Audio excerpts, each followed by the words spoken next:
STM Transport Voyageurs. Une nouvelle façon de voyager.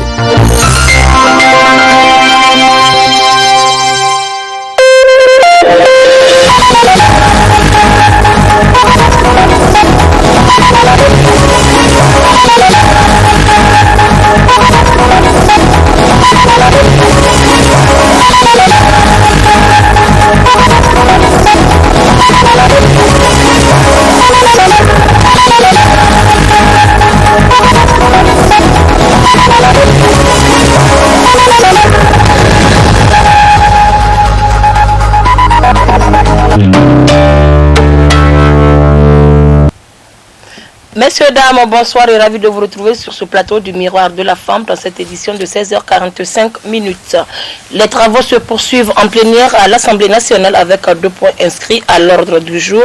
L'examen et le vote du projet de loi portant institution du code de procédure pénale et celui déterminant la liste des auteurs agents des autres agents publics assujettis à l'obligation de déclaration des biens. Amadou Aruna pour le commentaire sur les images de Kantama Ibrahim. Le premier projet de loi portant modification de la loi du 22 novembre 2019, modifiant la loi portant institution du code de procédure pénale, après les discussions générales et article par article, n'a pas souffert pour être voté à l'unanimité à la majorité des 117 voix pour tous bords confondus. Mais celui déterminant la liste des autres agents publics assujettis à l'obligation de déclaration des biens objet de vif débat divise les opinions.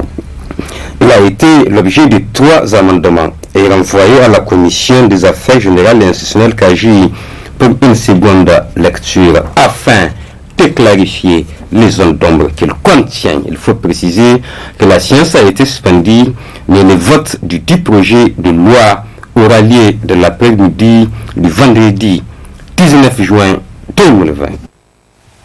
L'ONG Femmes Action et Développement FAD Niger poursuit sa série de formations sur la participation des femmes en politique. Une formation dispensée aux femmes des partis Foussa'a et Rahana ce jeudi 18 juin. Compte rendu avec Amadou Aruna, une fois de plus sur les images de Kantama Ibrahim. Ce sont les femmes des partis politiques Foussa'a et Rana qui ont bénéficié de cette formation sur la restitution des acquis dans les partis politiques en vue des élections futures, comme pour les femmes des autres formations politiques. Et c'est toujours l'ONG FAD qui pilote le projet. Nous sommes là pour une restitution de formation dans ce parti. Nous avons eu à faire 3 restitutions et celle-ci est la 4e. Alors, la restitution porte sur les thématiques texte juridique et communication politique.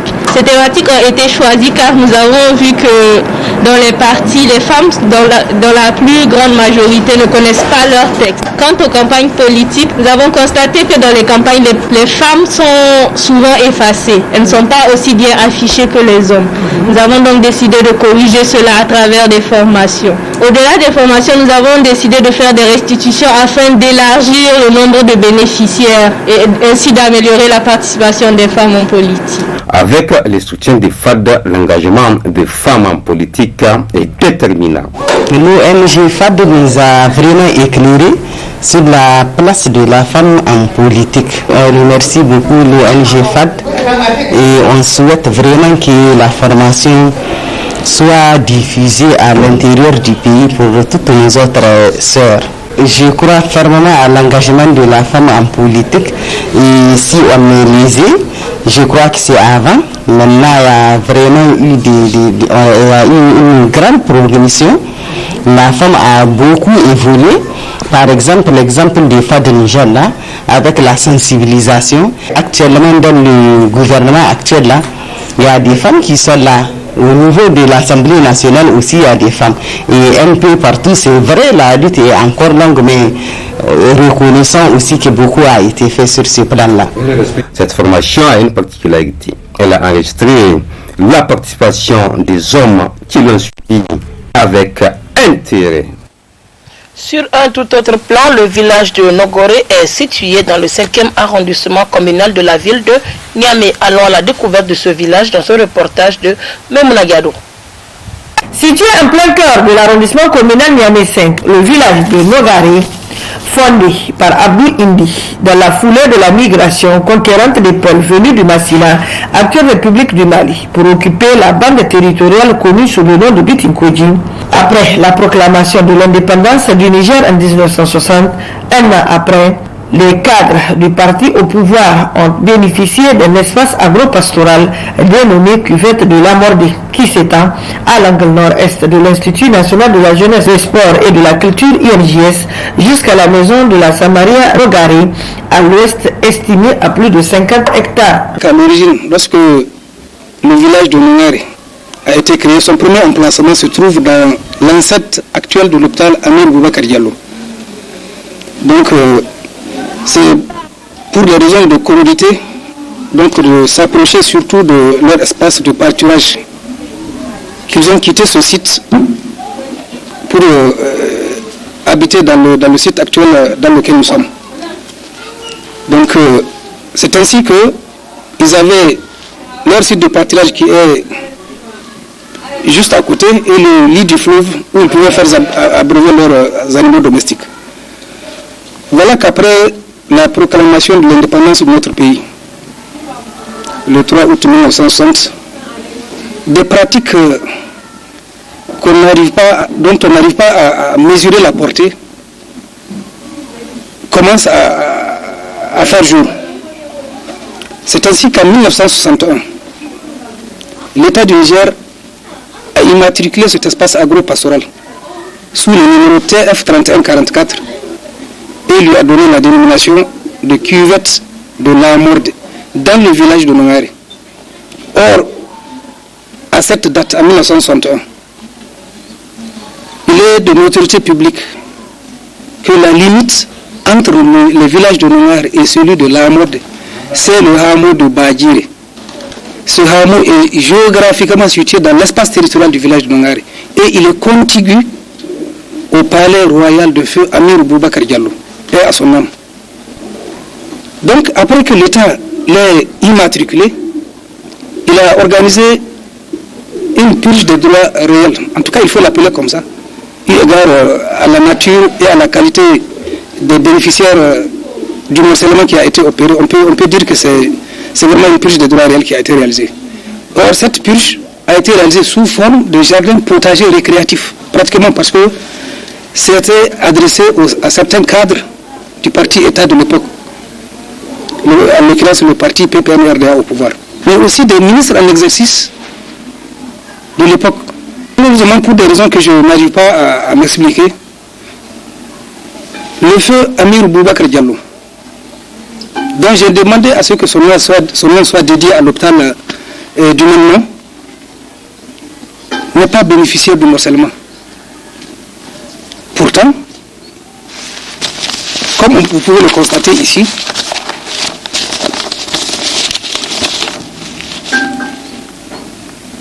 le site a été dénommé cuvette de la Morde. Or, cette cuvette, comme je l'ai dit et je le répète encore, est située dans l'espace territorial du village de Nongare.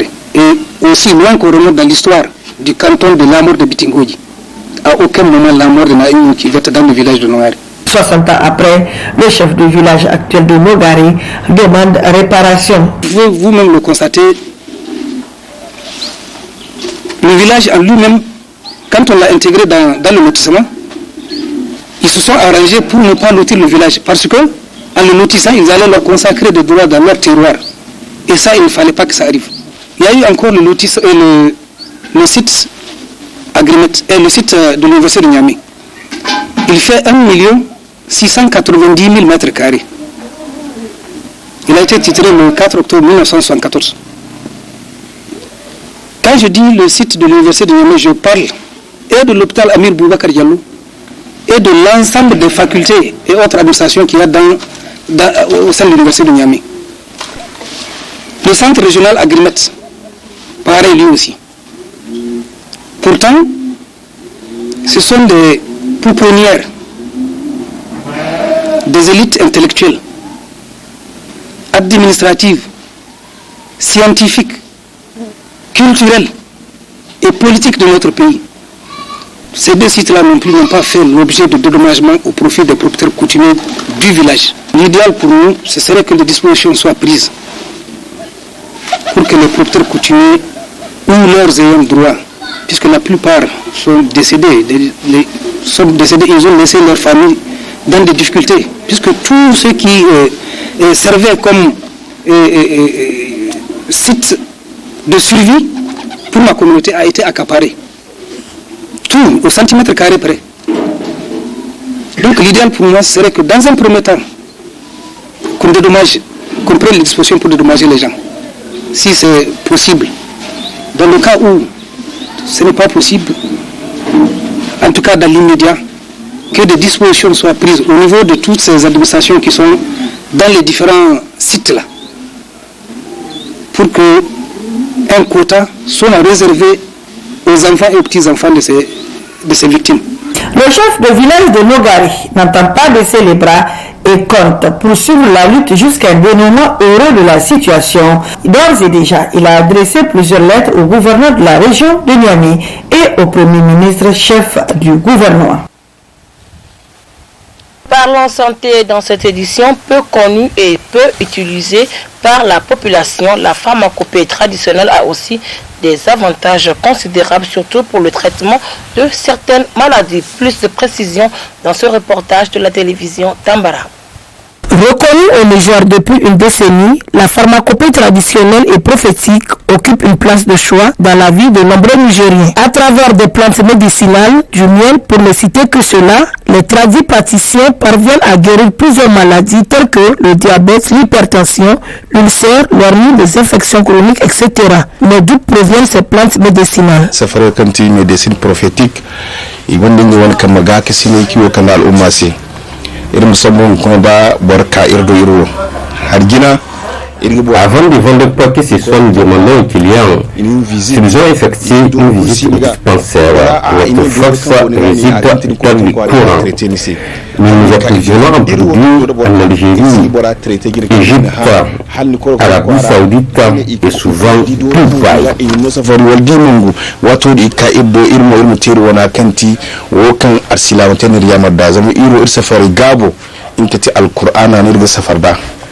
arsi kul kirgite irwan safari kirga melange da hakin himoniya irsi kale qur'ana wan ayini da ara irga kirga al umma safarra ko kiri funde baye irga funde saudiya irga funde algérie égypte ndonda dubai non ni funde larabe labu ba ni funde safari wana yandumi nous amenons les médicaments de l'extérieur.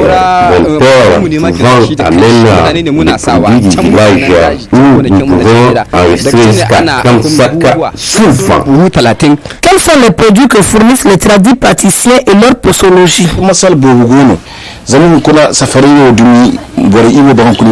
a beaucoup de problèmes parce qu'il y a plusieurs personnes qui exercent cette activité sans que pourtant bien la maîtriser. alhalin mun tiya dinno kamar mutum shi da kanshi in ya zo ya ce jabet ne gare shi mun san kilita zamu bashi 5 litres zamu bashi shi ta shi aje gida in ya sha babban moda da ake shan ruwa Quand quelqu'un souffre de diabète, nous lui donnons 5 litres de produits.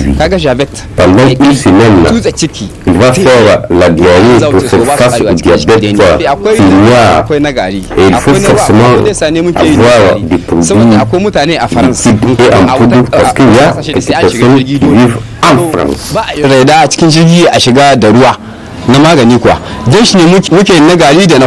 La pharmacopée traditionnelle et prophétique peut se définir comme un ensemble de savoirs, de connaissances, de pratiques et de techniques des plantes et du Saint-Coran dans le domaine de la santé au Niger, même si par ailleurs le ministère de la Santé publique interdit la publicité par voie de presse de la promotion de la pharmacopée traditionnelle et prophétique.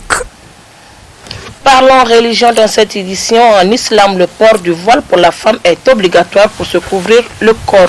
Voyons tout cela avec le frère Ismaël dans ce reportage. Au Niger, nombreuses sont les femmes qui portent le voile.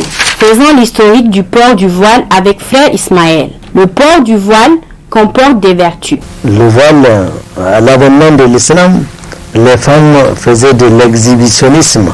Elles montraient tous leurs atouts. Elles se découvraient totalement afin d'attirer les regards des hommes. L'islam ayant commandé aux hommes de baisser les yeux, de même que les femmes, a choisi comme habit pour protéger la femme, c'est bien une forme de protection, le voile. C'est ainsi donc que l'islam le prophète sallallahu alayhi wa sallam a commencé par ses épouses. Il a été ordonné qu'elles se voilent quand elles seront appelées à sortir, et par la suite ordre a été donné au prophète de dire à toutes les femmes croyantes également de faire pareil. Alhamdulillah Rabbil Alamin, le Niger est l'un des pays où la femme est le plus voyée en Afrique. Je dirais même un peu partout dans le monde. On n'a aucun complexe aujourd'hui à le dire. Un travail de fond a été fait. Allah a voulu que la femme comprenne et accepte le voile comme étant son habit, et cela se passe de tout commentaire. La femme nigérienne a accepté de porter le voile, et ça c'est merveilleux, c'est très merveilleux, et nous devons remercier Allah subhanahu wa ta'ala. Toutes nos femmes sont voilées. Nous voyons des images des autres pays, même qui sont musulmans ou qui ont un taux important, un pourcentage important de musulmans. Nous pouvons voir un rassemblement de plus de 200 femmes. Il n'y a pas une seule qui porte le voile. Ce genre d'attroupement n'existe plus au Niger, et alhamdulillahi rabbil alamin. Le prophète sallallahu alayhi wa sallam nous a parlé de ces femmes vêtues et dévêtues, qasiyatin ariyat, celles-là qui n'entreront jamais au paradis. Elles ne sentiront même pas l'odeur du paradis, qui se trouve à 500 ans de marche. Pourquoi? Parce qu'elles sont habillées, mais elles sont dévêtues, dans la mesure où toutes les formes qu'Allah subhanahu wa ta'ala les a accordées, elles les exhibent. C'est une façon donc de faire de l'exhibitionnisme. Elles veulent montrer leur atout afin d'attirer l'attention, afin de pervertir la société, afin de déranger les consciences des musulmans, c'est-à-dire des hommes. Et c'est pourquoi justement le voile protège complètement la femme, et il faut qu'on soit jaloux de cela, Inch'Allah. L'hijab peut être porté par les femmes dans le foyer, à des cérémonies, à l'école coranique et même pour aller au marché. Une manière pour elle de se protéger contre les mauvais œils. Vu son importance, plusieurs jeunes se sont lancés dans sa commercialisation. Cette édition, messieurs, dames, merci de l'avoir suivi. Très bonne suite de programme sur le miroir de la femme. Au revoir.